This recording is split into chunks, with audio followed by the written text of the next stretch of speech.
Let me ask, will you vote for Matiangi in 2027? Matiangi alikuwa Citizen TV where he was interviewed, na kuna vitu specific ambazo alisema that indicate Matiangi hatashinda in 2027, and I want to break down those issues slowly by slowly, so keep it here. The first issue is funding. Let me tell you one thing. If you want to win an election in Kenya, make sure una pesa yako. Bila pesa na kuhakikishia huwezi shinda kura, kwa sababu ni ngumu sana a Kenyan voter akuchangie pesa ili ushinde kura. That is it, because the Kenyan voter expects you to give them money, and I want you to listen to what he says on how he will fund his campaign. Everybody knows that I am not a famous businessman. I have not smuggled gold from Sudan or DRC or anywhere. I am not a gold businessman. I don't sell gold. Everybody knows that. I am not an insurance broker. I've never done any of those things. I've not supplied insurance cover to the police or TSC. I am just Fred Matiang'i here. So I am benefiting from all these wonderful people, my fellow teachers and others who make small contributions, volunteers. 2/3 of the people who work for me on the campaign are volunteers. They're not earning a salary. That's how I intend to do that, because I think what I'm happy about, and that's something else I should have told you, I've noticed that there is a groundswell, there is building up a group of Kenyans who want good for their country, and they're willing to say, it's okay, I'll fuel my car and come and work for you 2 days a week or 1 day a week. I'll stop my business. That's how I intend to do that. I intend to build this infrastructure of volunteerism and carry on. As I told you recently, I'm having problems now placing the number of people who are volunteering. There are quite a number of them, and I believe there are going to be many more others volunteering to work with us in the campaign. That's how I intend to move forward. I know you will disagree with me and say that Kenyans are ready for change and they're willing to sacrifice.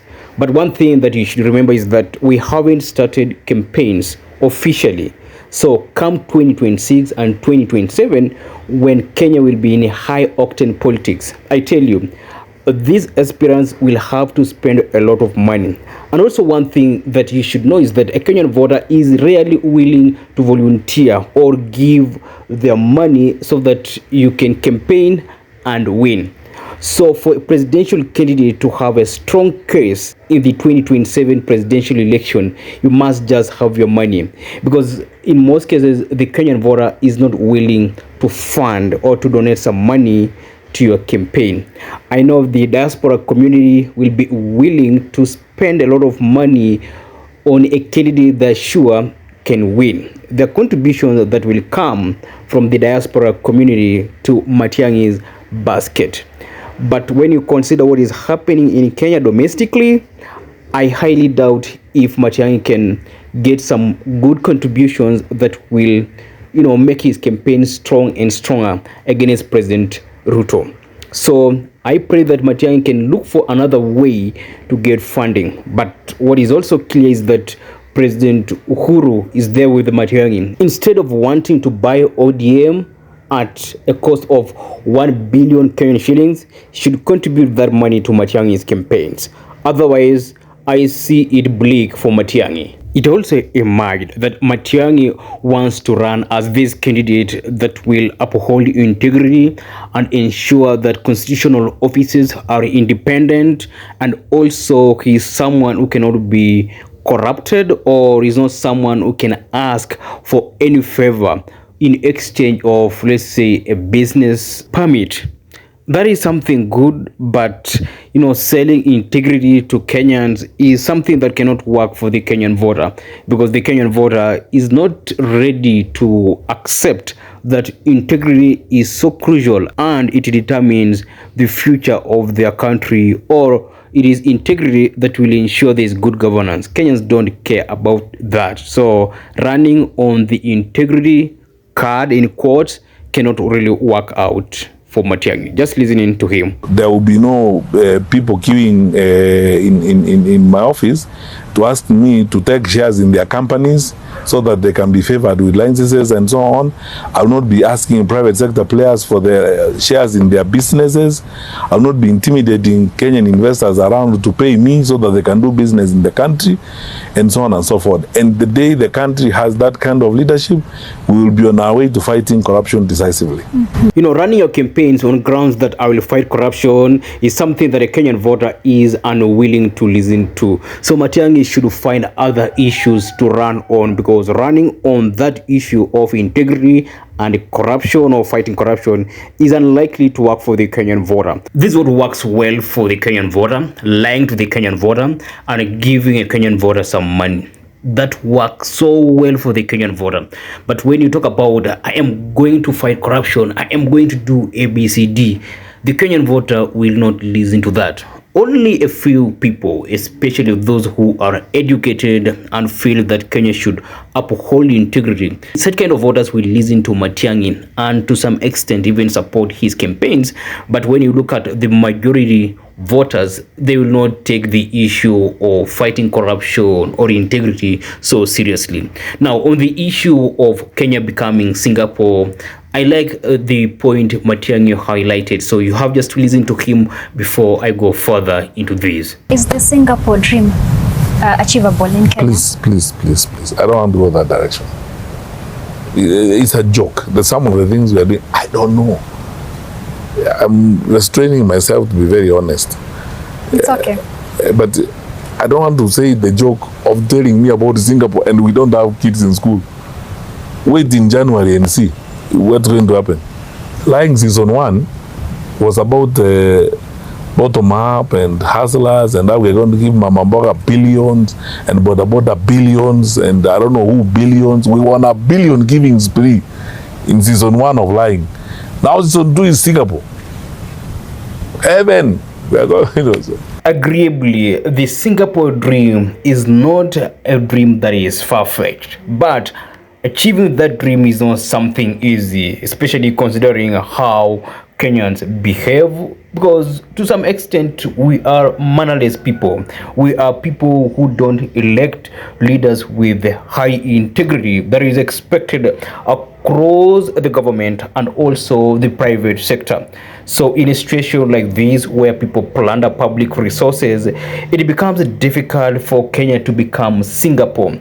But I feel that once Kenya has the right leadership and resources are directed to areas that matter, that dream can be achieved. But are Kenyans willing to elect leaders who mean good for this country?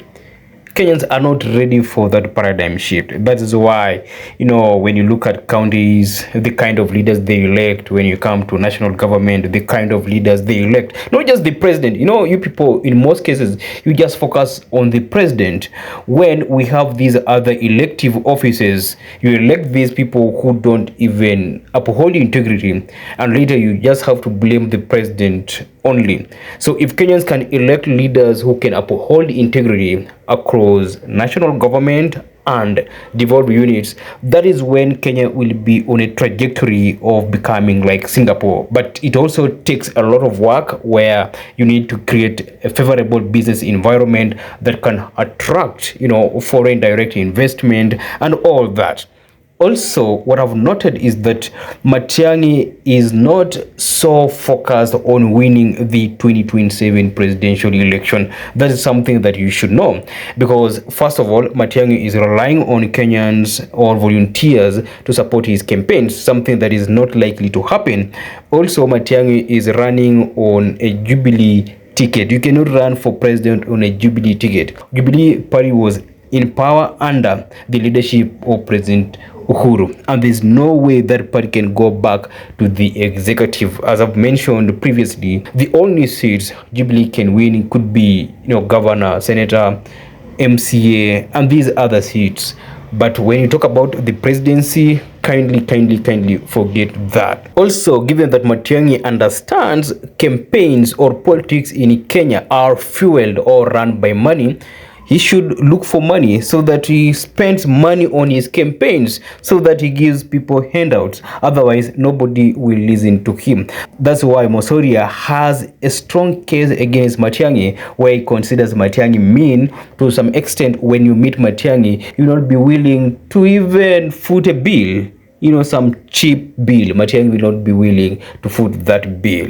And just listen to Mosoria. From there, you will understand that it will be difficult for Matiang'i to mount a strong campaign against President Ruto come 2027. And what I also feel is that Matiang'i is likely to shelve his presidential bid come 2026 or 2027. Yes. Just listen to Mosoria. Why are people running away from him if he was a good person? Matiang'i cannot even buy you a cup of tea in a hotel. He wants you to spend your money on him. Yetu kama amesimama kiti. Mimi siwezi piga ndugu yangu Matiang'i. Siwezi mpiga, lakini nitamwambia ukweli kwamba ndugu yangu, jenga nyumba yako.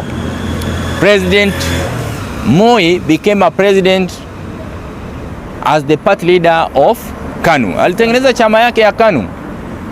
President Kibaki became the president after he formed NARC Kenya. Alikuwa na nyumba yake, party leader. Then President Uhuru akajaribu kusimama na KANU akaanguka. Meaning a party that has ruled the country, after elections or after they leave power, it becomes unpopular. The same applies to Jubilee Party. It's an unpopular party in Kenya right now. So President Uhuru had to form his own party called TNA. Yo TNA ndio imefanya nini? Imetengeneza government. Kisha wakaform coalition Jubilee Party. Akakuwa party leader. Ikaform another government. Alipotoka President Ruto angeingia na Jubilee, have to create UDA. Akaingia na UDA kwa serikali as a president. Which miracle is Matiang'i going to apply 2027 with a party that has already ruled and it was unpopular at the time of exit, that he wants to bring the same to the people to elect him? So mimi as a community spokesperson in Nairobi and diaspora was just telling the people the truth, that you have to align yourself well. Our brother is only aligning himself to join government 2027 with the numbers. So he has to form his own party. So no, already he cannot form his own party because he's not vying for presidency. Because what is there is only is moving around trying to mass on numbers so that he can negotiate with it. Okay. President Ruto and Uhuru are friends. President Ruto and Uhuru are seen in State House. President Ruto visited the former president at Ichaweri. Yeah. They sat down. He appointed his 3 key appointment: Mutahi Kagwe, William Kabogo, and Leki Nyanchui into the cabinet. Then he also negotiated his interests. SGR ifike pale Naivasha, alafu na izidi ipite Naivasha na izidi. Already interest yake amenegotiate. He negotiated zile taxes alikuwa amewekewa za KRA, umesikia zikiongelewa na ulisikia walilipa. You know, I'm not a politician, but I was educating our people, telling them that President Uhuru is using Matiang'i to negotiate for his interest, his personal interest. Our people should know that let's align ourselves earlier, because Matiang'i is taking you to government. Okay. Okay. So I'm not against Matiang'i's presidency, but I support Matiang'i. I can even resign to support Matiang'i as a president if he forms his own political party. I will resign and say I'm supporting Matiang'i. But you cannot lie to the community that you want to become the president when you don't own a party. His own party, UPA, has joined the broad-based government. Governor Nyaribo has joined the broad-based government. Simba Arati was supporting him, has joined the broad-based government. All MPs who are following Matiang'i have joined the broad-based government from Kisii, because they realized Matiang'i's scheme is to join the government. Na niliwapea siri yenye baba aliniambia. Wote wakajua, wakashtuka, wakafanya research. Nimefanya hivi Kisii yote inatetemeka. That's why you saw a lot of noise, politicians making noise. Okay, so I was only educating our people, telling them what is there.